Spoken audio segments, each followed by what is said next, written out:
Episode की starting में हमको दिखाते हैं जिया गुजियान वहाँ भाग रहा होता है बहुत तेजी से और भागते हुए मन में सोचता है धत तेरे की। फिर सोचता है लिटिल फॉक्स, क्या तुम अभी भी गेम में बस नहाने के लिए आती हो? तुम ऐसी जगह पर ऑफलाइन कैसे हो सकती हो? मतलब कि दोस्तों नहाते हुए ऑफलाइन हो जाती है वो। इसी चीज को सोचते हुए चिड़चिड़ा रहा लिटिल फॉक्स के ऊपर। और फिर हमको दिखाया जाता है जिया गुजियान को पकड़ने के लिए वहाँ पे खूब ढेर सारी लड़कियां आ जाती हैं भाला और शील्ड लेकर उसके ऊपर अटैक करने के लिए। लेकिन जिया गुजियान बहुत तेजी से भागता हुआ वहाँ से निकल जाता है। तभी वो लड़कियां बोलती हैं कोई बात नहीं, अगर वो निकल गया तो। तभी हमको दिखाते हैं एक ब्राउन हेयर लड़की कहती है सचमुच यार वो बहुत तेज भागता है। और तभी येलो हेयर लड़की कहती है ऑफिशियल ने उस सिस्टर के बारे में क्या कहा जिसने अभी शिकायत की है कि वो जो आदमी है यहाँ कैसे आ सकता है? उस लड़की की बात सुनने के बाद में वो ब्राउन हेयर लड़की कहती है ऑफिशियल ने कहा है कि वो एक लड़की है। फिर हमें दिखाते हैं वो लड़की गुस्साते हुए कहती है अफसोस, ऐसा लगता है कि उसके बाल सच में लंबे हैं। उसकी ये बात सुनने के बाद में व्हाइट ब्राउन लड़की कहती है एक वुमेन इतनी पावरफुल और स्ट्रॉन्ग जिसके चौड़े कंधे और मोटी पीठ और इतने मजबूत हाथ और साथ ही एक भेड़िए के जैसे कमर, एक औरत ऐसा कैसे हो सकती है? फिर दोस्तों सीन बदलता है और हमें 10 मिनट बाद का सीन दिखाया जाता है और वहाँ पे दिखाया जाता है कुछ पत्थर के ढेर पड़े होते हैं। और तभी दोस्तों उस पत्थर के ढेर में से जिया गुजियान की खोपड़ी बाहर निकलती है। और जिया गुजियान अपने मन में सोचता है ये औरतें सच में पीछा कर सकती हैं। अगर अगले व्यक्ति से कहीं अधिक मुझे अपनी पावर पर नियंत्रण ना होता तो सच में मैं पकड़ा जा सकता था। और साथ ही हमें दिखाते हैं जिया गुजियान की हालत थोड़ी खराब हो जाती है, उसका खूब पसीना बह रहा होता है। फिर दोस्तों कुछ समय बाद का सीन दिखाया जाता है हमको जिया गुजियान उस पत्थर के ढेर में से बाहर निकलता है और अपने मन में सोचता है अगर इस गड्ढे की बात करें तो मैं नहीं जानता कि कितने वर्षों से मैंने इस तरह के एक्सट्रीम एस्केप का एक्सपीरियंस नहीं किया है। दिलचस्प, बहुत मजा आ गई है तो इतने सालों के बाद में इस तरह गड्ढे में छुपना। फिर दोस्तों में दिखाते हैं जिया गुजियान वहाँ से चलता हुआ जा रहा होता है, लेकिन तभी उतने में जिया गुजियान का पैर एक ट्रैप पे पड़ जाता है। और जिया गुजियान उसको देखने के बाद में मन में सोचता है क्या ये तो एक ट्रैप है। और जैसे ही जिया गुजियान इस चीज को फील करता है कि उसका पैर ट्रैप पे पड़ गया है, एकदम से वो ट्रैप एक्टिव हो जाता है और एक्टिव होने के बाद में अपनी स्पिरिचुअल पावर बढ़ाने लगता है और साथ में जिया गुजियान को फंसाने की कोशिश कर रहा होता है अपने में। लेकिन जिया गुजियान एक ह्यूमन नहीं गॉड है। वो तुरंत जैसे ही वो ट्रैप उसके ऊपर आता है उसको फंसाने के लिए जिया गुजियान अपना एक हाथ मारता है। फिर हमको दिखाते हैं कि जिया गुजियान ने जैसे उस ट्रैप पे हाथ मारा होता है तभी उतने में बगल से एक लड़की निकल आती है तलवार लेकर जिया गुजियान के ऊपर अटैक करने के लिए। जिया गुजियान जब ये देखता है कि वो लड़की उसके ऊपर अटैक करने वाली होती है, वो अपने हाथ में स्पिरिचुअल पावर को गैदर करता है उस पर घूंसा मारने के लिए। और इसी के साथ में जिया गुजियान का घूंसा उस लड़की पे जाके पड़ता है, बूम। अब वो लड़की चिल्लाती है आ। फिर हमें कुछ समय बाद का सीन दिखाते हैं जब वो लड़की थोड़ा संभल के खड़ी हो जाती है तो जिया गुजियान उसके बगल में आके खड़ा हो जाता है और उस लड़की से कहता है तुम क्या कर रही हो लड़की, तुम मेरे ऊपर घात लगा के क्यों हमला कर रही हो? और ये कहने के साथ में जिया गुजियान अपने मन में गिल्टी फील करते हुए सोचता है अरे हाँ मैं तो भूल ही गया था, मैं धोखे से इनके नहाने की जगह पे चला गया था। फिर सोचता है यदि मैं अभी अभी बाथ हाउस में क्या हुआ तो मैं इस चीज को एक्सेप्ट नहीं कर सकता। वो लड़की कहती है सॉरी, मैं तो बस आपकी एबिलिटी को परख रही थी कि आप कितने ज्यादा पावरफुल हैं। फिर कहती है मैं हाल ही में एक कॉपी में लंबे समय तक फंसी रही हूँ, इसीलिए मैं कॉम्बैट रूट में आप जैसे खिलाड़ी को ढूंढना चाहती हूँ। फिर वो लड़की जिया गुजियान से कहती है ठीक है, यदि आप कॉपी पास कर देते हैं तो आप जो चाहें चुन सकते हैं, इस बारे में आपका क्या ख्याल है? उस लड़की की ये बात सुनने के बाद में जिया गुजियान कहता है इस कॉपी के बारे में कुछ इंटरेस्टिंग लग रहा है मुझे। फिर वो स्माइल करते हुए कहता है चलो ठीक है, मैं इसे ट्राई करता हूँ एक बार। और अपने मन में सोचता है इस गेम का एक्सपीरियंस लेने का अच्छा मौका होना चाहिए। जिया गुजियान की ये बात सुनने के बाद में वो लड़की अपने हाथ में कोई सेंसर होता है उसको एक्टिव करते हुए कहती है अगर ऐसी बात है तो फिर मैं आपको अपनी टीम में शामिल होने के लिए इनवाइट कर रही हूँ। फिर हमको दिखाते हैं वो लड़की जिया गुजियान को अपनी टीम में इनवाइट करने के लिए रिक्वेस्ट भेज देती है जिसको कि जिया गुजियान एक्सेप्ट कर लेता है। जिया गुजियान के उसके रिक्वेस्ट को एक्सेप्ट करने के बाद में वो लड़की कहती है चलो फिर ठीक है, हम लोग यहाँ से चलते हैं। और वो लड़की जिया गुजियान को अपने साथ में ले जाने की तैयारी कर लेती टेलीपोर्ट करने के लिए। फिर हमें दिखाया जाता है वो लड़की जिया गुजियान को बोन चिलिंग डिजर्ट माउंट ले आती है, मतलब बोले तो बहुत बड़ा रेगिस्तान। और हमें दिखाते हैं सामने से दो लड़कियां आगे की तरफ बढ़ के आ रही होती हैं। वो दोनों लड़कियां जो जिया गुजियान के साथ में लड़की आई थी उसको देखने के बाद में चिल्ला कहती हैं यहाँ हम लोग यहाँ पर हैं। और हमें उन दो लड़कियों के बारे में बताया जाता है। जो लेफ्ट साइड वाली होती है उसका नाम डार्क आर्चर निंगनिंग होता है और जो राइट साइड वाली होती है वो एलिमेंटलिस्ट जी लाओ होती है। जिया गुजियान उन दो लड़कियों को देखने के बाद में कहता है ये दो लड़कियां कौन है और यहाँ पे क्या कर रही हैं? जिया गुजियान के साथ लड़की कहती है वह मेरी हायरिंग टीममेट्स हैं। आखिरकार हमें अपनी कॉपी के लिए कुछ प्रोफेशनल मैच की जरूरत है। वो जो लेफ्ट वाली डार्क आर्चर होती है दोस्तों, वो जिया गुजियान को देखने के बाद में शॉक्ड हो जाती है और बहुत ज्यादा ब्लश करने लगती है और चिल्ला के कहती है टाइकोंग है यहाँ पे, तो क्या बात। और उसके बगल में जो मेज होती है वो भी ब्लश करते हुए कहती है वो क्या वह लिंग मोक्सियो के वीडियो में है? ये वही आदमी है ना? फिर डार्क आर्चर कहती है वो ये सच में टाइकोंग है। और दोस्तों हमें दिखाते हैं ये बात बोलने के साथ में ही वो दो लड़कियां जिया गुजियान के ऊपर उछल के आगे बढ़ रही होती हैं। और मेज कहती है अगर मैंने आपको बताया होता कि मैं टाइकोंग से लड़ने जा रही हूँ तो मुझे इसके लिए पे करने में खुशी होती।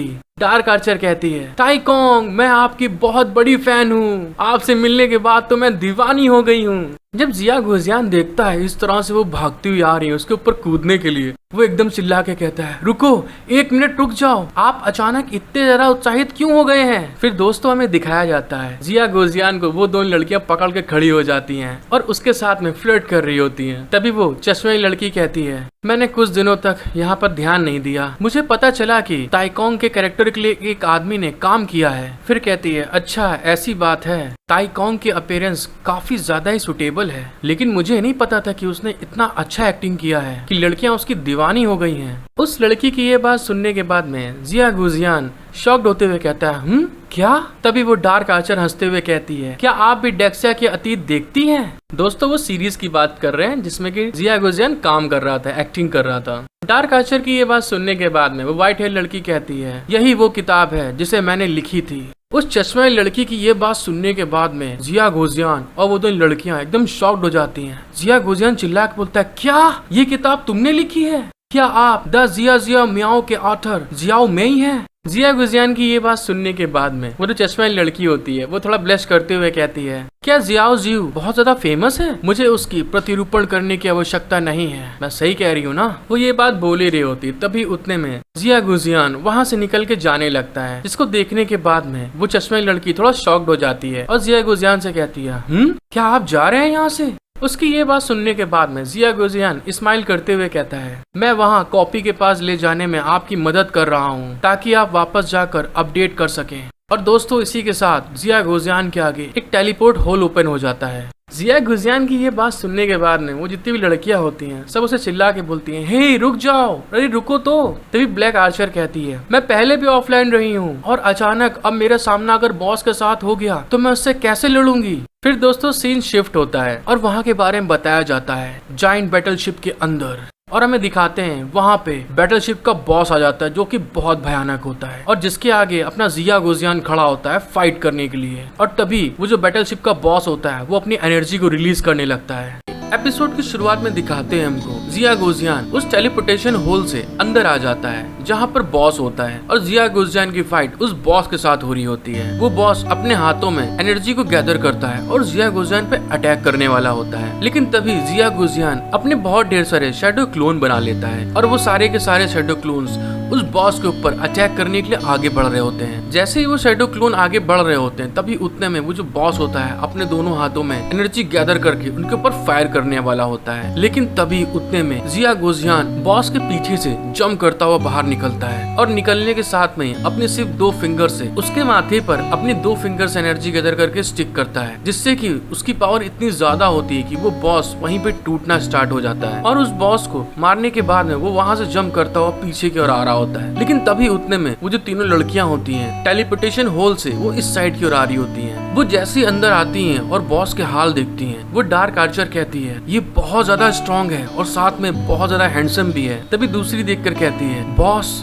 क्या उसने बॉस को तोड़ रहा है? क्या ऐसा किया जा सकता था? इस चीज को देखने के बाद में वो जो व्हाइट हेयर लड़की होती है वो शॉक्ड हो जाती है। वो बेचारी कुछ बोल ही नहीं पा रही होती है, बस घूर के देख रही होती है, मतलब ये कैसे हो गया। फिर जिया गुजियान उसके पास आ जाता है और उससे पूछता है इसके बाद कुछ करना है? जिया गुजियान की ये बात सुनने के बाद में वो लड़की अपने ब्रेसलेट में इंफॉर्मेशन देख रही होती है और तभी जिया गुजियान से बोलती है खैर हालांकि बॉस को खत्म कर दिया गया है लेकिन अभी मिशन खत्म नहीं हुआ है। और ये कहने के साथ में ही जिया गुजियान को बताते हुए आगे बढ़ती है इस मिशन के अलावा ये जो जगह का बैकग्राउंड है यहाँ एक इंटरस्टेलर वॉर हो रही है जिसमें कि FGT-14S वॉरशिप पर जेल्ड मॉन्स्टर द्वारा अटैक किया जा रहा था। उसकी ये बात सुनने के बाद में जिया गोजियान उससे कहता है अब हमें कंट्रोल पाने के लिए एक स्पेशल वॉरफेयर डिवीजन की तरह खेलने की जरूरत है और फिर मदर नेस्ट को खत्म करना होगा। और ये कहने के साथ में ही वो जो लड़की होती है एक जगह पे आ जाती है जो शायद यहाँ का कंट्रोलर होता है दोस्तों, और उस लड़की के हाथ में एक रेड डायमंड होता है और तभी हमें दिखाते हैं वो जो लड़की होती है उस रेड डायमंड को एक जगह पे लगा देती है जहाँ से खूब ढेर सारी एनर्जी निकल रही होती है। वो जैसे ही लगाती है तभी उतने में वहाँ से आवाज आना स्टार्ट हो जाती है, console auto repair in progress.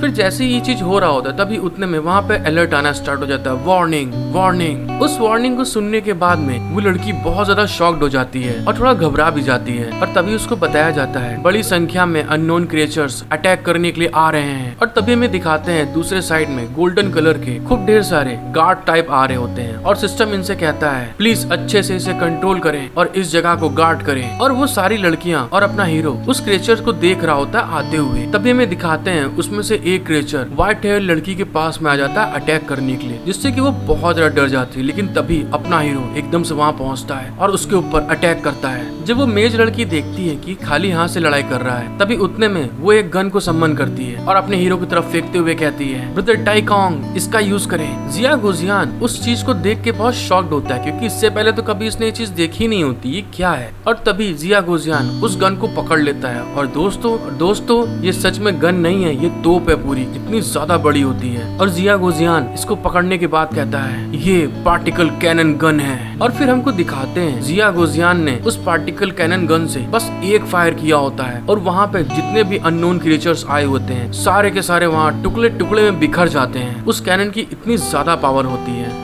उस कैनन की इतनी ज्यादा पावर को देखने के बाद में जिया गोजियान स्माइल करने लगता है और हंसते हुए कहता है तो ये है ह्यूमन ऑरिजिन का हाई टेक कैनन गन का बॉम्ब एक्सपीरियंस, सच में बहुत मजेदार है। और फिर ये कहने के साथ में जो और भी आ रहे होते हैं क्रिएचर उनके ऊपर वो उसी से अटैक कर रहा होता है और कहता है बुरा नहीं है ये, मजा आ गई मुझे तो। एक साइड जिया गोजियान फाइट कर रहा होता है लेकिन दूसरे साइड में वो जो व्हाइट हेयर लड़की होती है वो अंदर आ जाती है वही कंट्रोल रूम में। और तभी उसको बताया जाता है कंसोल रिपेयर होने वाला है और ऑपरेटिंग सिस्टम शुरू होने वाला है। और जैसे ही कंसोल रिपेयर होता है उस जगह पे विंडो ओपन हो जाती है। तभी विंडो में लिख के आता है ड्राइविंग रूट्स बदले, नए प्लान बनाए। जब वो व्हाइट हेयर लड़की देखती है कि ये कंसोल स्टार्ट हो गया तभी उतने में वो सिस्टम को अपने हाथों में ले लेती है और कहती है मदर नेस्ट की तरफ चलो पूरी रफ्तार से। फिर दोस्तों में दिखाया जाता है वो जो कंसोल होता है वो एक जहाज का होता है और वो जो जहाज होता है पूरी स्पीड से सामने मदर नेस्ट होता है उसकी तरफ जा रहा होता है। और तभी हमको दिखाते हैं वो जो मदर नेस्ट होता है वो ब्लास्ट हो जाता है, वो खत्म हो जाता है और उनके आगे विंडो ओपन होके आती है। मिशन पूरा हुआ,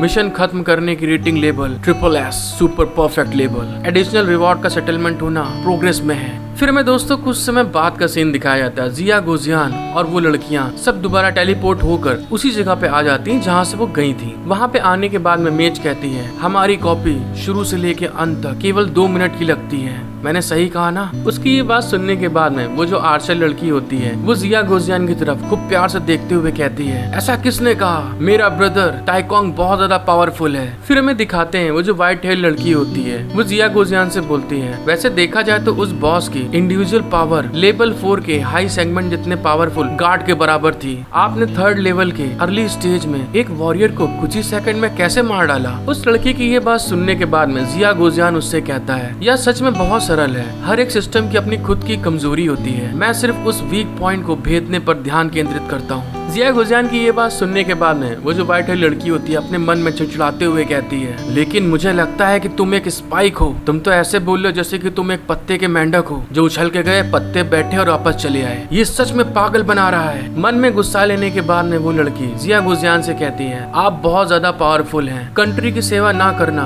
बड़ा अफसोस की बात है। क्या आप स्पेशल वॉरफेयर डिवीजन में शामिल होने पे कुछ विचार करना चाहेंगे। उस लड़की की ये बात सुनने के बाद में जिया गोजियान थोड़ा सोचने लग जाता है और सोचते हुए कहता है वैसे देखा जाए तो ये इम्पॉसिबल भी नहीं है, लेकिन क्या टाइलोंग जो आपने बुक लिखी है क्या उसमें छोटे मोटे चेंजमेंट कर सकता हूँ मैं। फिर जिया गोजियान बोलता है आपको कहानी के कुछ प्लॉट्स को बदलने में मेरी मदद करनी होगी। उसकी ये बात सुनने के बाद में वो व्हाइट हेयर लड़की गुस्सा जाती, वो बोलती क्या तुम कुछ प्लॉट्स बदलना चाहते हो स्टोरी के। फिर वो लड़की थोड़ा शांत होकर कहती है इस चीज को मैं स्वीकार नहीं करती, एक राइटर के रूप में मैं सिर्फ आउटलाइन को बदल सकती हूँ। फिर जिया गुजियान के बगल में आके उसके कांधे पे हाथ मारते हुए कहती है लेकिन मैं आपके लिए कुछ अच्छे प्लॉट जोड़ूंगी ताकि आप सेटिस्फाई हो सके। एपिसोड की शुरुआत में दिखाते हैं हमको वो जो व्हाइट हेयर लड़की होती है वो वहाँ से जा रही होती है और जाते हुए कहती है ठीक है बाय बाय, मैं ऑफलाइन होने जा रही हूँ। और सब लोग उसको जाते हुए देख रहे होते हैं। और तभी दोस्तों सीन चेंज हो जाता है, हम लोग रियल वर्ल्ड में आ जाते हैं जहाँ पे एरोप्लेन, बिल्डिंग सब कुछ होता है। और तभी हमको वहाँ पे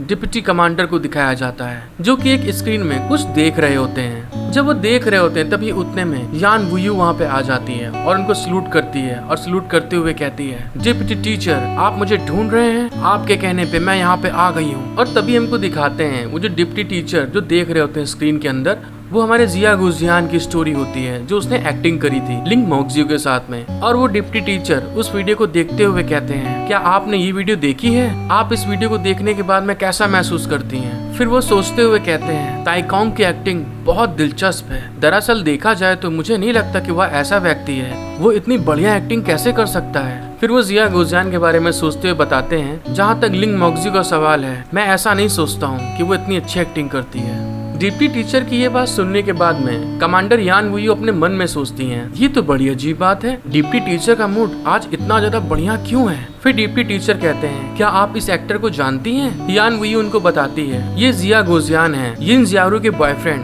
बेशक मैं उनको जानती हूँ। यान वुयू की ये बात सुनने के बाद में डिप्टी टीचर पलटते हैं और यान वुयू से बोलते हैं अभी अभी सेना के स्टाफ वर्स गेम ऑब्जर्वेशन विभाग ने बताया कि जिया गुजियान लेवल 3 का सैनिक है और काफी स्किल्ड है। फिर कहते हैं क्योंकि आप उसे अच्छी तरह से जानती हैं तो उसे अपने स्पेशल ऑपरेशन डिपार्टमेंट में एक पोस्ट लेने में इनवाइट करने के बारे में आपका क्या ख्याल है। मुझे तो इस बारे में बहुत बढ़िया लगा। डिप्टी टीचर की ये बात सुनने के बाद में कमांडर यान वुयू तुरंत उनको सल्यूट करते हुए कहती हैं आपके ऑर्डर को माना जाएगा, मैं इसे अभी कर दूंगी। फिर दोस्तों वहाँ से सीन शिफ्ट हो जाता है और सीन शिफ्ट होने के बाद में लिटिल फॉक्स के पैलेस पे आ जाता है और तभी हमको दिखाया जाता है अपना हीरो जिया गुजियान गेम खेलने के बाद में उस गेम में ऑफलाइन होके बाहर आ जाता है। वो बाहर आने के बाद में वर्चुअल कैप्सूल से बाहर निकलते हुए सोचता है यह वर्चुअल रियलिटी गेम सच में एक अनोखा एक्सपीरियंस देता है। और ये सोचते हुए वो वर्चुअल कैप्सूल से बाहर निकल के आ रहा होता है। तभी बाहर आने के बाद में चल के आगे आते हुए सोचता है मैं नहीं जानता कि लिटिल फॉक्स इस टाइम क्या कर रही है। और यही सोचते हुए वो चलते हुए लिटिल फॉक्स के रूम में आ जाता है और हमें दिखाते हैं लिटिल फॉक्स मेडिटेशन कर रही होती, कल्टीवेशन कर रही होती है। जब लिटिल फॉक्स देखती है कि जिया गुजियान आ गया है वर्चुअल गेम से बाहर तो लिटिल फॉक्स जिया गुजियान से कहती है बाहर आने से पहले आप कितने समय तक अंदर रहे हैं, क्या आपको पता भी है? क्या ऐसा इसलिए है क्योंकि गेम मजेदार नहीं है या चश्मे वाली लड़की अब आपको नहीं चाहती?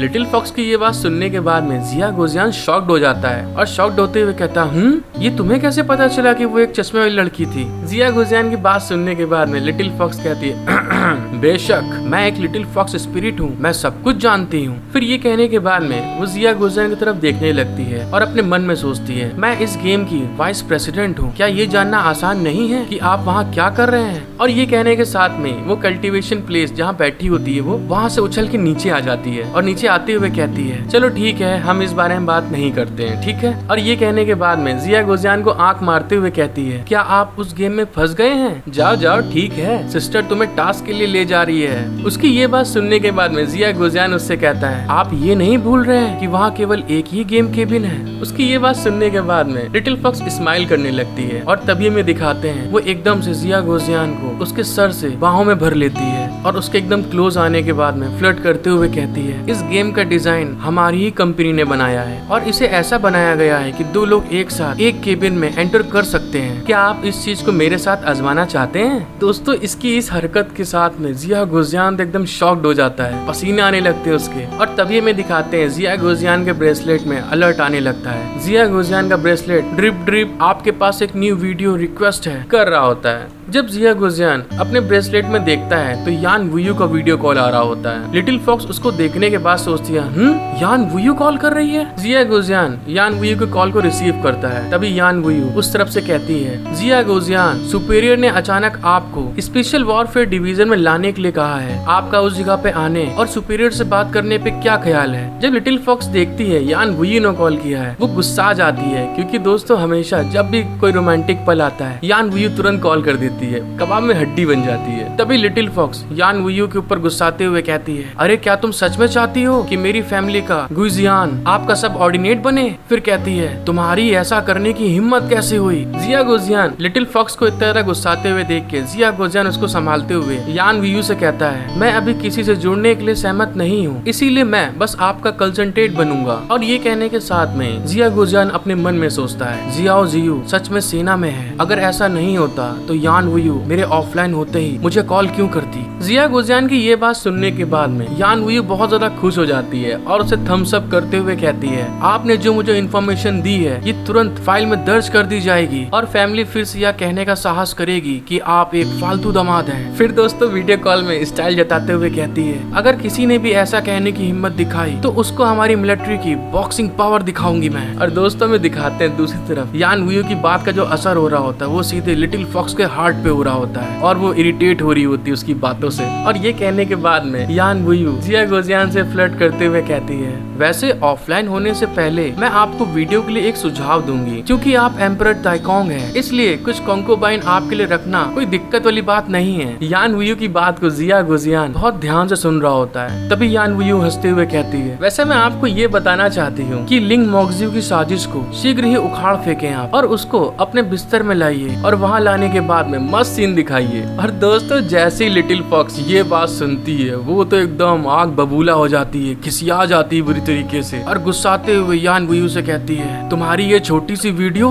ये इतनी छोटी वीडियो नहीं है, तुम ऐसा सब कुछ कैसे कह सकती हो? और दूसरी तरफ दोस्तों जिया गोजियान को आप देख सकते हैं कि लिटिल फॉक्स का इतना गुस्सा देखने के बाद में उसकी भी हालत खराब हो जाती है, उसके पसीने निकल रहे होते हैं। लिटिल फॉक्स की ये बात सुनने के बाद में यान वुयू खूब मस्त पोज देती है एक प्यारा वाला और जाते हुए कहती है मुझे नहीं पता। और लिटिल फॉक्स को जाते हुए छेड़ते हुए कहती है, मेरा मिशन पूरा हुआ, मैं ऑफलाइन हो रही हूँ अब, बाय बाय लिटिल फॉक्स। फिर दोस्तों में दिखाते हैं लिटिल फॉक्स और जिया गोजियान उस वीडियो को देखने के बाद में एक दूसरे से कुछ कह ही नहीं पा रहे होते कि मतलब क्या कहूँ मैं अब, क्योंकि यान वुयू ने तो कंकोबाइन तक रखने की बात कर ली थी। फिर कुछ समय बाद का सीन दिखाया जाता है, लिटिल फॉक्स बहुत ज्यादा उदास हो जाती है, सैड हो जाती है और सैड होने के बाद में अपने आप को संभालते हुए कहती है, ये बहुत अफसोस की बात है कि अब आप एक उभरते हुए सितारे हैं और साथ में ही एक सीनियर ऑफिसर भी हैं। फिर कहती है, मैं बेचारी छोटी सी लिटिल फॉक्स अब तुम्हारे लिए किसी काम की नहीं है। एपिसोड की शुरुआत में दिखाते हैं लिटिल फॉक्स की ये बात सुनने के बाद में जिया गोजियान उसके पास आ जाता है और उसके सर पे प्यार से हाथ फिरते हुए उससे कहता है, तुम बेवकूफ मत बनो, मैं इस तरह से दोस्त नहीं बनाता हूँ कि वो मेरे लिए इस्तेमाल करने के लायक हैं कि नहीं। फिर कहता है, तुम कल्टीवेशन करती रहो और जल्द से जल्द आगे बढ़ो। उसकी ये बात सुनने के बाद में लिटिल फॉक्स बहुत शर्माने लगती, ब्लश करने लगती है और जिया गोजियान से कहती है, अच्छा ठीक है मैं समझ गई। फिर दोस्तों हमें दिखाते हैं एक हफ्ते बाद का सीन। एक पहाड़ी के पास में लिंग मोक्जियू बैठ के कल्टीवेशन कर रही होती है और वो हवा में उड़ रही होती है कल्टीवेशन करते हुए। उसके पास से बहुत ढेर सारी स्पेशल पावर निकल रही होती है। तभी हमें दिखाते हैं लिंग मोक्जियू के पास में एक स्पेशल स्वॉर्ड आ जाती है जिसको वो अपने उंगली से कंट्रोल कर रही होती है और उसके दोनों हाथों के बीच में वो स्वॉर्ड हवा में उड़ रही होती है। फिर हमको दिखाया जाता है लिंग मोक्जियू उस स्वॉर्ड को एब्जॉर्ब करने की कोशिश कर रही होती है, जिस कारण से उसको बहुत ज्यादा तकलीफ हो रही होती है। वो हवा में चिल्ला रही होती है बुरी तरीके से और उसके पास से बहुत ढेर सारी स्पेशल पावर बाहर निकल रही होती है। फिर हमें कुछ समय बाद का सीन दिखाते हैं। लिंग मोक्जियू बहुत ज्यादा खुश हो जाती है और कहती है, क्या बात, मैंने इसको एब्जॉर्ब कर लिया, मेरी कल्टीवेशन सक्सेसफुल रही। जब लिंग मोक्जियू अपने कल्टीवेशन में कामयाब हो जाती है तभी वो हंसते हुए कहती है, मास्टर के गाइडेंस के लिए धन्यवाद, उनके गाइडेंस के कारण ही मुझे स्वॉर्ड की तकनीक में मैं एक दिन में 1000 मील जा सकती हूँ और मैं आज आखिरकार सफल हो गई। ये सब मेरे मास्टर के कारण हुआ है। ये बात ये बोल ही रही होती तभी दिखाते हैं नीचे जिया गोजियान उसको देख रहा होता है। तभी जिया गोजियान लिंग मोक्जियू को आवाज देके कहता है, ऐसा इसलिए है क्योंकि तुम में बहुत हाई लेवल का टैलेंट है और आप स्वॉर्ड के रास्ते के लिए बेहतर और बहुत ज्यादा अच्छी हैं। लिंग मोक्जियू अपने मास्टर को जब देखती है वो तुरंत उस पहाड़ के नीचे आ रही होती है अपने मास्टर से मिलने के लिए। फिर हमको दिखाते हैं लिंग मोक्जियू वहाँ आने के बाद में जिया गोजियान के सामने घुटनों के बल बैठ जाती है और फिर कहती है,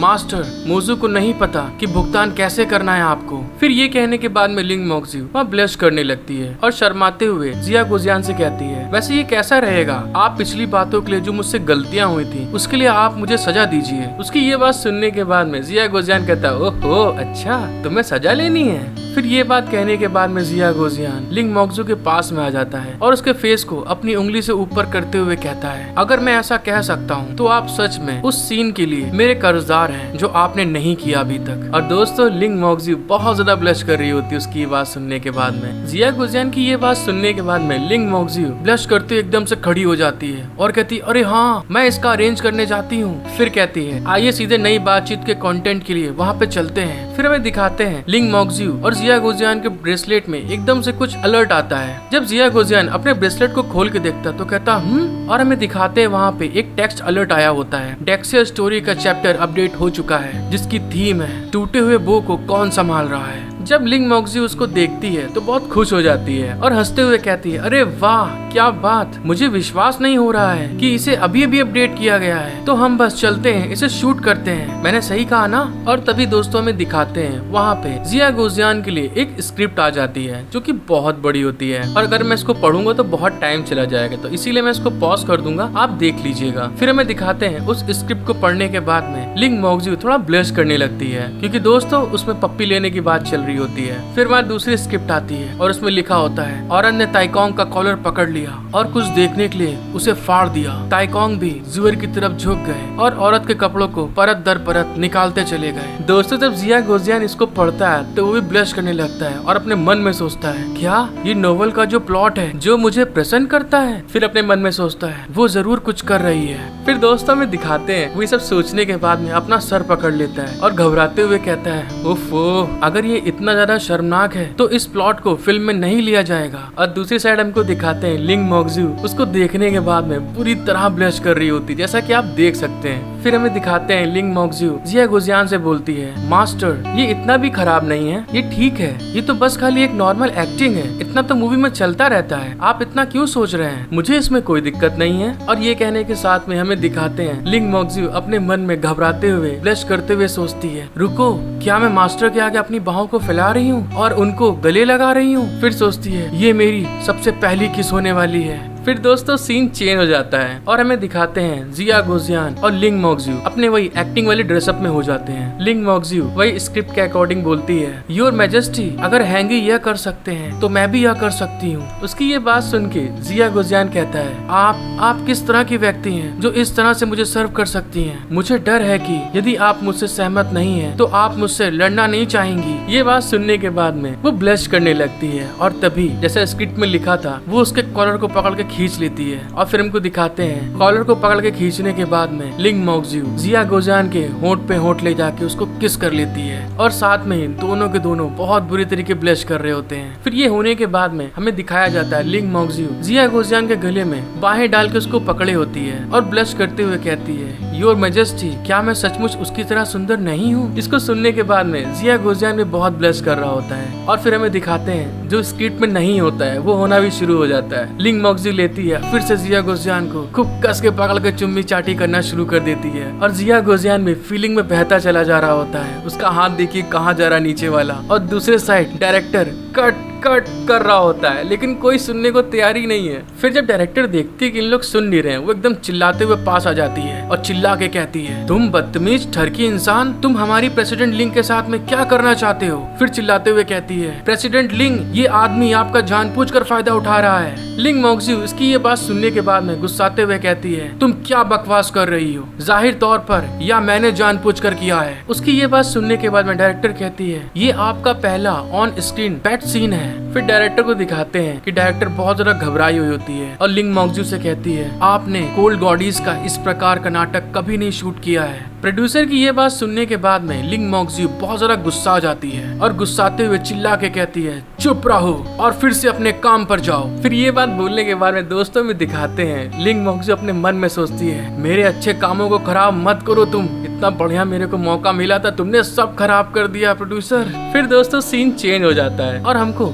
स्पेशल वॉरफेयर डिवीजन का हेडक्वार्टर दिखाया जाता है, जहाँ पे बहुत ढेर सारे सोल्जर खड़े होते हैं गार्ड करने के लिए। और तभी कोई वहाँ पे चिल्ला के बोलता है, मुझे रिपोर्ट बताओ क्या है। अब वहाँ पे हमको दिखाते हैं डेप्यूटी टीचर और यान वुयू बैठी होती हैं। तभी एक सोल्जर आता है, उनको सलूट करते हुए कहता है, डिप्टी मास्टर, समुद्र के साउथ वेस्ट बॉर्डर पर एक अजीब बीस्ट अचानक समुद्र से बाहर निकला है और पहाड़ों को नष्ट कर रहा है और शहरों को नष्ट करने वाला है। मुझे शक है कि वो डीमन गॉड्स की पावर को लेके आया है। एपिसोड की शुरुआत में दिखाते कमांडर यान उस शूट वाली जगह पे आ जाती है और सभी लोग उसको देख के शॉक्ड होते हुए कहते हैं, अरे ये तो कमांडर यान है। तभी एक आदमी हाथ हिला के बोलता है, हेलो कमांडर यान। जब लिन मौक्जी देखती है कि वहाँ कमांडर यान आ गई है तो वो कमांडर यान से कहती है, यान वुयू, वो कौन सी हवा है जो तुम्हें यहाँ ले आई। लिन मौक्जी की ये बात सुनने के बाद में कमांडर यान उसको जवाब देती है, जिया गोजियान, क्या आपने पिछली बार नहीं कहा था कि आपको गॉड्स के मूवमेंट के बारे में बताया जाए। फिर कहती है, साउथ वेस्ट बॉर्डर पर समुद्र में एक फॉर्जन बीस्ट अटैक कर रहा है, क्या तुम मेरे साथ देखने चलोगे।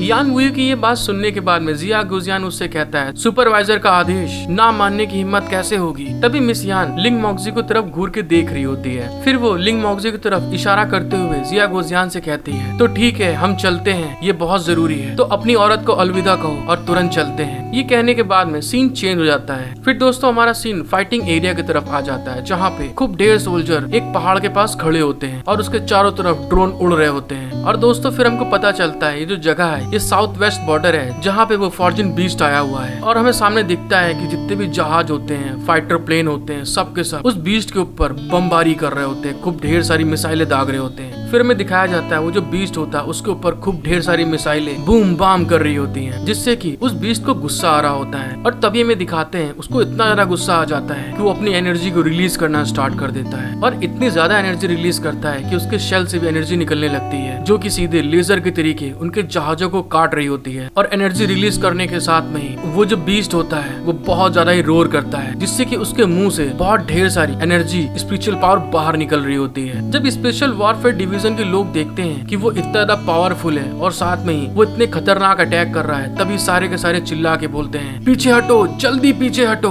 और फिर हमको दिखाते हैं एक सैनिक वहाँ पे चिल्ला के कहता है, अब बहुत ज्यादा देर हो चुकी है। फिर वो वहाँ कुछ देखने के बाद में बहुत ज्यादा घबराते हुए कहता है, ये बहुत भयानक है, ये गॉड्स के वंशजों का कियान युआन लेवल है। और तभी हमें दिखाते हैं सामने से बहुत ज्यादा स्पिरिचुअल पावर के साथ में एनर्जी इनकी तरफ आ रही होती है अटैक के लिए। लेकिन तभी वहाँ पे एकदम से हमारी कमांडर यान वहाँ पे आ जाती है, जो सामने से एक बहुत बड़ा अटैक आ रहा होता है उन सोल्जर्स के ऊपर अटैक करने के लिए। तभी उतने में कमांडर यार सामने आने के बाद में जो उनके हाथ में स्टिक होती है उसमें अपनी एनर्जी को गैदर करना स्टार्ट कर देती है और अपनी स्पिरिचुअल पावर को बाहर निकालने लगती है और उस बॉल के ऊपर अटैक करते हुए चिल्ला के कहती है, मेरे लिए तुम टूट जाओ। और ये कहने के साथ में दोस्तों में दिखाते हैं जो कमांडर यान की एनर्जी होती है वो सीधे जाके जो एनर्जी का स्पिरिचुअल बॉल आ रहा होता है अटैक के लिए, वो सीधे जाती हैं अपने भाले से उसको बिल्कुल तोड़ देती हैं। उनकी फायर पावर जो वाटर पावर से अटैक ड्रैगन ने किया होता है वो पूरा वहाँ पे डिस्पेयर होने लगता है। और तभी हमें दिखाते हैं कमांडर यान उड़ते हुए सीधे उस बीस्ट की तरफ जा रही होती हैं और तभी लोग चिल्ला के बोलते हैं, कमांडर यहाँ आ गई हैं। और कमांडर यान आगे बढ़ते हुए वो जो बीस्ट होता है उसके ऊपर अपनी फायर से खूब जोर से अटैक करती हैं, जिससे कि उस बीस्ट को बहुत ज्यादा दर्द हो रहा होता है और वो चिल्ला रहा होता है। तभी हमें दिखाते हैं एक बादल पर अपना हीरो जिया गोजियान बैठा हुआ कहता है, ये सिस्टर अभी भी पूरी तरह से सैनिकों की तरह ही सोचती है, चलो ठीक है। और दूसरी साइड हमको दिखाते हैं दोस्तों कमांडर यान एक अटैक करने के बाद में फिर से अपनी स्पिरिचुअल पावर को बढ़ाते हुए उस बीस्ट के ऊपर जा रही होती है अटैक करने के लिए। फिर हमको दिखाया जाता है एक साइड से कमांडर यान अपनी स्पिरिचुअल पावर को बढ़ा के अटैक करती है और दूसरे साइड से वो जो बीस्ट होता है अपने वाटर पावर के साथ में स्पिरिचुअल पावर बढ़ा के अटैक कर रहा होता है और दोनों का अटैक आपस में टकरा जाता है। तभी वो बीस्ट दूसरा अटैक करने के लिए रेडी हो जाता है। वो अपनी आंखों में सुपरमैन जैसी लेजर लाइट बाहर निकालता है, जिसे कि कमांडर यान डॉज कर लेती है और कहती है ये अच्छा नहीं है, और वो बार बार अटैक कर रहा होता है और कमांडर यान बच रही होती है। फिर हमें दिखाते हैं उस ड्रैगन का अटैक इतना ज्यादा पावरफुल होता है कि पानी के अंदर एक ब्लास्ट होता है, बूम, और जितना भी वहाँ पानी होता है बड़ी बड़ी लहरों के साथ वापस पलट के आ रहा होता है। उसकी ऐसी पावर देखने के बाद में कमांडर यान कहती है, आप आप बहुत चमकदार हैं। ये तो स्पष्ट है कि आप तट के डिफेंस लाइन को आसानी से तोड़ सकते हैं। आप हर समय इसका यूज क्यों नहीं करते? कमांडर यान की ये बात सुनने के बाद में वो बीस्ट कहता है, कमांडर यान, सच में मैं विशेष रूप से आपको आत्मसमर्पण करने के लिए, प्रेरित करने के लिए यहाँ आया हूँ कि आप अपने हथियार गिरा दे मेरे सामने। और फिर हमको दिखाया जाता है कमांडर यान और वो बीस्ट दोनों आमने सामने होते हैं। और तभी वो बीस्ट कहता है, लेकिन आप लंबे समय से कैपिटल में हैं, इसीलिए हमें आपको हजारों मील दूर समुद्र तक लुभाने के लिए इस तरह के तरकीब को आजमाना पड़ा। उसकी ये बात सुनने के बाद में कमांडर यान कहती है, क्या मैं समर्पण के लिए राजी हो जाऊं? अबे होती है, सपने देख रहे हो क्या? कमांडर यान की बात सुनने के बाद में वो बीस्ट कहता है, आप अकेले समुद्र में गए, एक स्ट्रॉन्ग दुश्मन से लड़े और खतरे में गहराई तक चले गए। तभी वो बीस्ट कहता है, इसी कारण से जिन लोगों को आपका समर्थन करना था उन्हें आपकी मदद के लिए आने में कम से कम 5 मिनट समय लगेगा। क्या आप इस पर विश्वास कर सकती हैं? बीस्ट की ये बात सुनने के बाद में कमांडर यान बहुत ज्यादा गुस्सा आ जाती हैं और अपनी स्पिरिचुअल फायर पावर को अपने भाले में गैदर करना स्टार्ट कर देती हैं। उनकी स्पिरिचुअल पावर बहुत ज्यादा बाहर निकलना स्टार्ट हो जाती है। फिर कमांडर यान गुस्से में कहती हैं, तो अब क्या? कमांडर यान के ऐसे एटीट्यूड को देखने के बाद में वो बीस्ट उनको घूरते हुए कहता है, ऐसे ह्यूमन वर्ल्ड में गर्व करने की क्या बात है? चलो छोड़ो, अब क्या कर सकते हैं। एपिसोड की शुरुआत में हमको एक पिरामिड दिखाते हैं जो कि एक वेदी होता है जहाँ पे बलियां चढ़ाई जाती थी और सारे लोग उसके आगे झुके होते हैं और वहाँ से खूब ढेर सारी ब्लू ड्रैगन की स्पिरिचुअल पावर निकल रही होती है। तभी वो बीस्ट इस सीन के बारे में बताता है, आकाश में ड्रैगन के प्रकट होने से हमने 77 और 49 डेज के लिए गॉड फादर की वेदी का निर्माण किया और वो सफलता पूर्वक नीचे उतर आए हैं। और हमें दिखाते हैं एक स्पिरिचुअल ब्लू ड्रैगन नीचे की ओर उतर के आ रहा होता है और उसका ऑरा पूरी जगह पे फैला होता है। फिर वो बीस्ट कमांडर यान से कहता है, वारमिलियन बर्ड के वंशज के रूप में क्या आप गॉड फादर की पूजा नहीं करना चाहती और हमारे होमलैंड को फिर से बनाने में हमारे साथ शामिल होना नहीं चाहती हैं? उस बीस्ट की ये बात सुनने के बाद में जिया गोजियान सोच में पड़ जाता है और सोचते हुए कहता है, क्या गॉड फादर के डिसेंडेंट नीचे उतर गए? फिर वो अपने मन में सोचते हुए कहता है, क्या तुम मजाक कर रहे हो? मैं आपकी वेदी पर कब गया हूँ और तुम लोग किसके बारे में बात कर रहे हो? उस बीस्ट की ये बात सुनने के बाद में कमांडर यान उससे कहती है, क्या तुम्हें डर नहीं है कि मैं ह्यूमन रेस को गॉड फादर के आने के बारे में बताऊंगी? कमांडर यान की ये बात सुनने के बाद में वो बीस्ट कहता है, यदि आप ऐसा करने को तैयार हैं तो भी क्या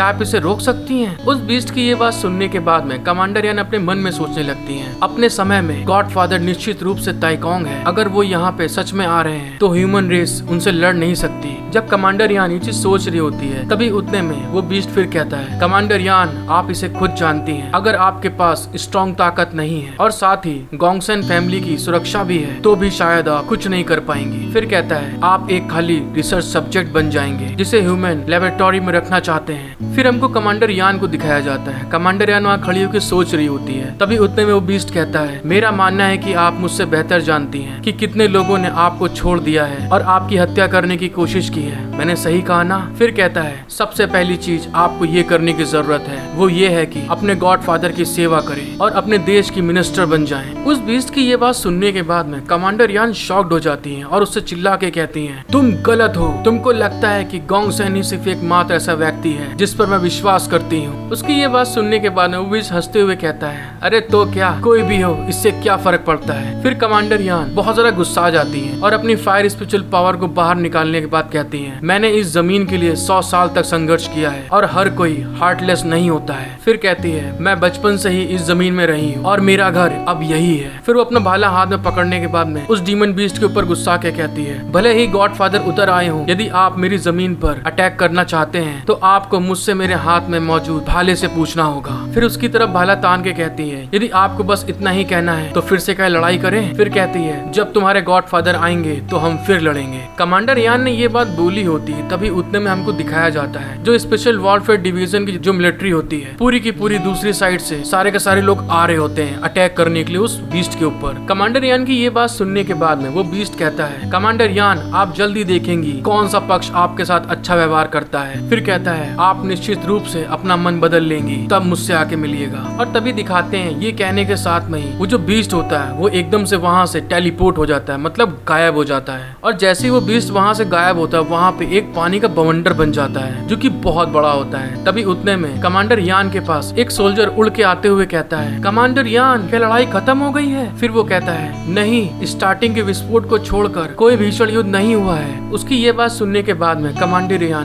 पीछे पलट के देखती है और उससे कहती है, अगर हम सच में मौत से लड़ते हैं तो तुम जब इतना लेट आए हो तो आप क्या सिर्फ डेड बॉडी को इकट्ठा करने के प्लान बना के आए हैं? कमांडर यान की ये बात सुनने के बाद में वो जो सोल्जर होता है वो घबरा जाता है और तभी कमांडर यान से कहता है, यहाँ हमें रेस्क्यू करने से पहले डिवीजन चीफ को रिपोर्ट करनी होती है। उसकी ये बात सुनने के बाद में कमांडर यान गुस्सा आ जाती है और वहाँ से उड़ के जाते हुए कहती है, उस बूढ़े आदमी के ग्रुप ने सच में मेरे उंगली कर रखी है। चलो चले फिर, आज तुम्हारे मास्टर से निपट ही लेती हूँ मैं। तभी दोस्तों सीन चेंज हो जाता है और हमें दिखाया जाता है जिया गोजियान को, जिसने की अपनी स्पेशल पावर से जो बीस्ट होता है उसको टेलीपोर्ट करके समुद्र के नीचे ले आता है। फिर हमें दिखाया जाता है जिया गोजियान की इतनी हाई पावर को देखने के बाद में वो बीस्ट बहुत ज्यादा घबरा जाता है और अपने घुटनों पे आ जाता है और तभी उनसे कहता है, फादर, गॉड फादर। फिर वो बीस्ट थोड़ा उठने के बाद में अपने मन में सोचता है, ब्लड लाइन से आने वाली रेवरेंस में कोई गलती नहीं है। फिर वो घबराते हुए मन में सोचता है, और ड्रैगन के बारे में क्या? जिया गोजियान उसको ऐसे अपने सामने बैठे हुए देखकर उस बीस्ट से कहता है, ऐसा लगता है कि आप जिस गॉड फादर के बारे में बात कर रहे हैं वह सचमुच मैं ही हूँ। और साथ ही दिखाते हैं कि अपने हाथ में स्पिरिचुअल पावर को गैदर कर रहा होता है। फिर जिया गोजियान उस बीस्ट से कहता है, पहले तो मुझे लगा था कि आपकी भविष्यवाणी सचमुच इतनी पावरफुल है कि मेरे बारे में पता लगा सकती है। मुझे एहसास ही नहीं हुआ कि गॉड्स के इम्पोस्टर में कोई धोखेबाज था।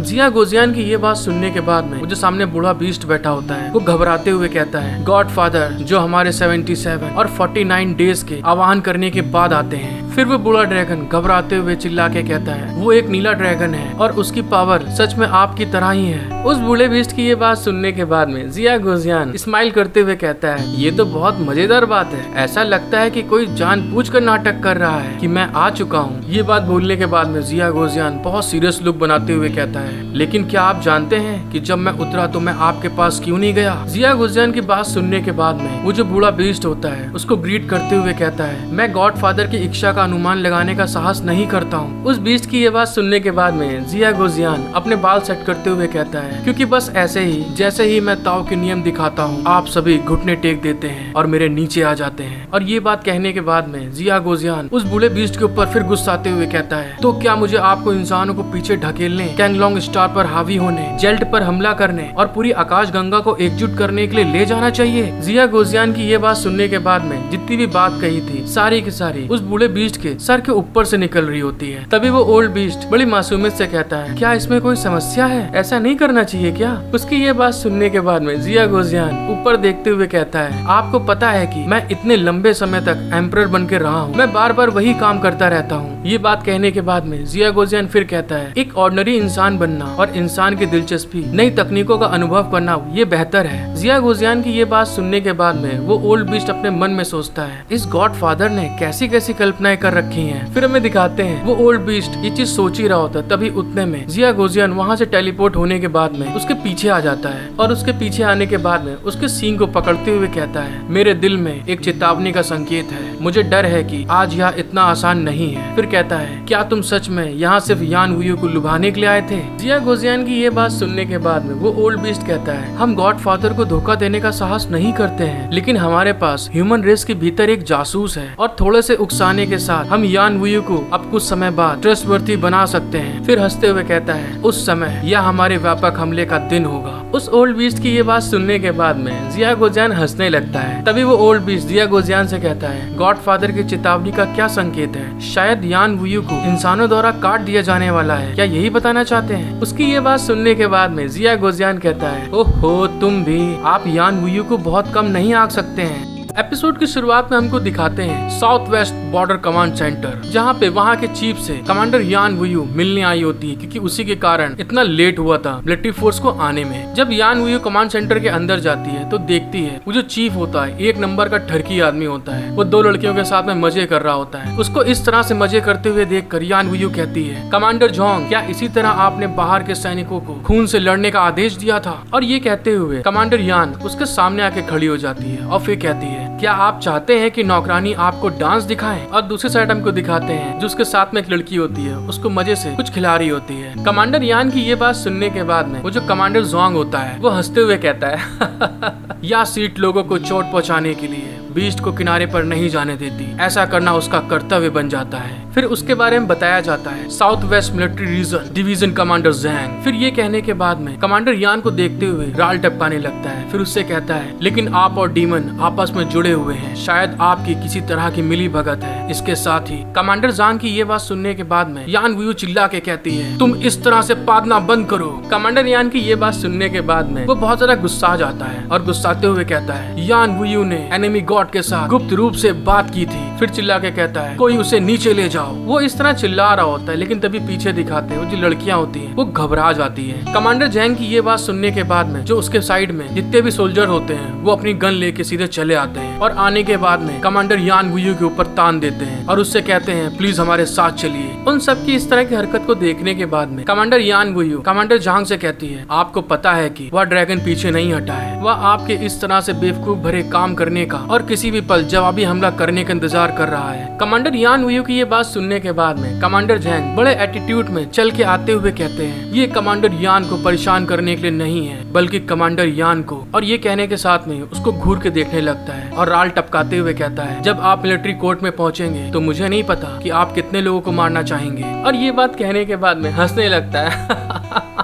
और कहता है और अगर आप मेरे साथ में सहयोग करें तो शायद मैं आपको बचा लूं। उसकी ये बात सुनने के बाद में कमांडर यान बहुत ज्यादा गुस्सा आ जाती है और उसको एक तमाचा मारते हुए कहती है तुम यहाँ से चले जाओ। उसके एक तमाचे के कारण कमांडर जैंग उड़ते हुए पीछे चले जाते हैं। पीछे गिरने के बाद में कमांडर जैंग चिल्ला के बोलते हैं उसे बांध दो और देखो मैं इस घोड़ी को कैसे वश में कर सकता हूँ। कमांडर जैंग की ये बात सुनने के बाद में कमांडर यान वुयू सबसे बोलती है तुम लोग शांत हो जाओ और फिर कमांडर जैंग से कहती है मैं सिर्फ यहाँ पर तुम्हारे लिए आई हूँ। और ये कहने के साथ में ही वो अपने हाथ को ऊपर उठा देती है और हाथ उठाते हुए कहती है तुम सभी ने मुझे बहुत ज्यादा डिसपॉइंट किया है। और दोस्तों में दिखाते हैं जैसे कमांडर यान ने अपना हाथ उठाया होता है जो सोल्जर्स कमांडर यान के ऊपर गन तान के खड़े होते हैं उनके पीछे से कमांडर यान के सोल्जर चले आते हैं और फिर हमें दिखाते हैं कमांडर यान के सोल्जर्स ने उन सोल्जर्स को सब तरफ से घेर लिया होता है। और तभी हमें दिखाते हैं वो जो सोल्जर आए थे वो कमांडर यान को रिपोर्ट करते हुए कहते हैं M31 माइनिंग स्टार गार्ड्स के 4थे डिवीजन के 7वें स्क्वाड्रन के पूर्व सदस्य जनरल यान को रिपोर्ट करते हैं। तभी दूसरी टीम कहती है पूर्व Z76 regiment attack special operation team के मेंबर कमांडर यान को रिपोर्ट करते हैं। और तभी तीसरी टीम कहती है पूर्व ईस्ट चाइना सी गार्ड डिवीजन कमांडर यान को रिपोर्ट करती है। वहाँ के सोल्जर को इस तरह से कमांडर यान को रिपोर्ट करते हुए देखकर कमांडर जैंग बहुत ज्यादा गुस्सा जाते हैं और गुस्साते हुए कहते हैं तुम सब लोग मेरे अगेंस्ट खड़े हो गए, तुम लोग क्या चाहते हो। तभी हमें दिखाते हैं कमांडर यान वुयू अपने हाथ से इशारा करते हुए कहती है इस लाश के लोथड़े को हटाओ, ये बेवकूफ ठरकी इंसान, इसको ले जाओ यहाँ से। तभी सोल्जर कहता है जी कमांडर। उसके ये कहने के बाद में दिखाते हैं सोल्जर कमांडर जैंग को पकड़ लेते हैं और कमांडर जैंग चिल्लाते हुए कहते हैं यान वुयू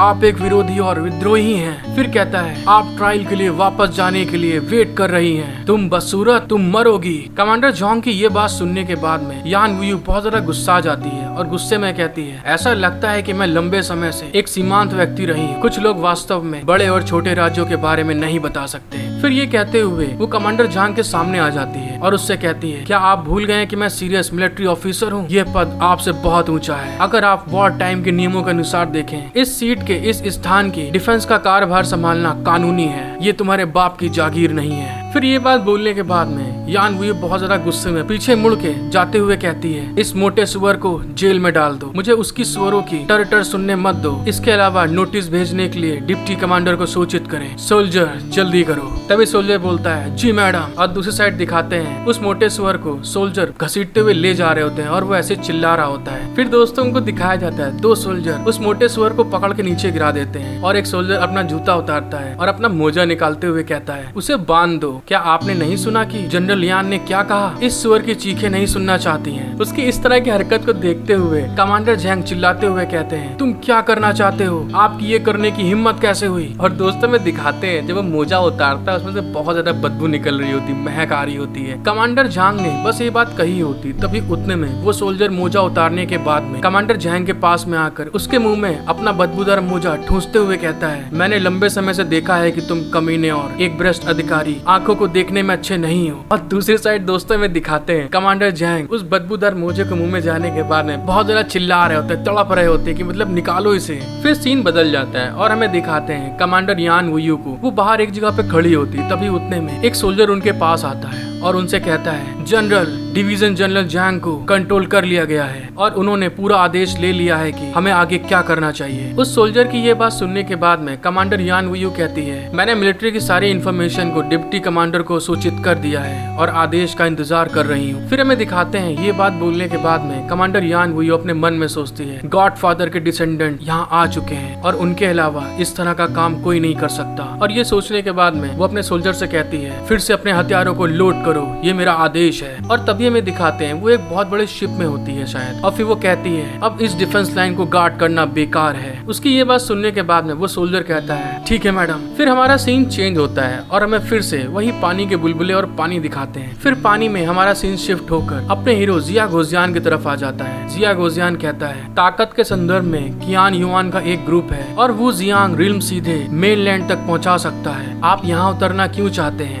जिया गोजियान की ये बात सुनने के बाद में वो बूढ़ा टर्टल बोलता है जिया गोजियान की ये बात सुनने के बाद में वो बूढ़ा ड्रैगन बोलता है इसका यह कारण है कि ह्यूमन और गॉड के बीच समझौता यह है कि यदि वे वॉर में जाते हैं तो वो डिफॉल्ट रूप से केवल कन्वेंशनल वॉरफेयर का यूज कर सकते हैं। फिर हमें दिखाते हैं ये बात बोलने के बाद में वो बूढ़ा ड्रैगन घबराते हुए बोलता है वरना हम लापरवाही से शहर पर अटैक करेंगे और ह्यूमन हमारे स्थानों को न्यूक्लियर बमों से और अंधाधुंध फायर नेवल बंदूकों से गंदा कर देंगे। फिर कहता है सभी ने एक दूसरे के साथ खिलवाड़ किया और किसी के पास खाने के लिए अच्छे फल नहीं थे। उस बुलेट ड्रैगन की ये बात सुनने के बाद में जिया गोजान उससे कहता है आप काफी विचारशील हैं, आप इस समय किससे लड़ना चाहते हैं। जिया गोजान की ये बात सुनने के बाद में वो बुला ड्रैगन कहता है हमारा मूल इरादा देश को नष्ट करना नहीं था, हर किसी का अपना दायरा था और वो सब बस एक चीज के लिए लड़ रहे थे, वो रिसोर्स और टेरिटरी था। फिर ये बात बोलने के बाद में वो बुढ़ा ड्रैगन बड़ा गंभीर हो जाता है और गंभीर होकर कहता है इस बार क्योंकि ड्रैगन गॉड को एक मोती की आवश्यकता है जो इसे ताइकोंग क्षेत्र बना सके। फिर कहता है पहले इसका प्रोड्यूस यहीं होता था, इसीलिए हमने इस जगह को चुना। उस बुलेट ड्रैगन की ये बात सुनने के बाद में जिया गोजान शॉक्ड हो जाता है और उससे कहता है यदि यह वास्तव में बहुत स्पष्ट है तो अगला कदम देश को नष्ट करने की लड़ाई होगी। हेलो गाइस, आई होप कि आपको एपिसोड देखने में मजा आया होगा। अगर आपको एपिसोड देखने में अच्छा लगा है तो प्लीज गाइस मेरा सपोर्ट करें, लाइक सब्सक्राइब शेयर कमेंट करके बताएं मुझे कि आपको एपिसोड देखने में कैसा लगा। Thank you for watching my video, love you all.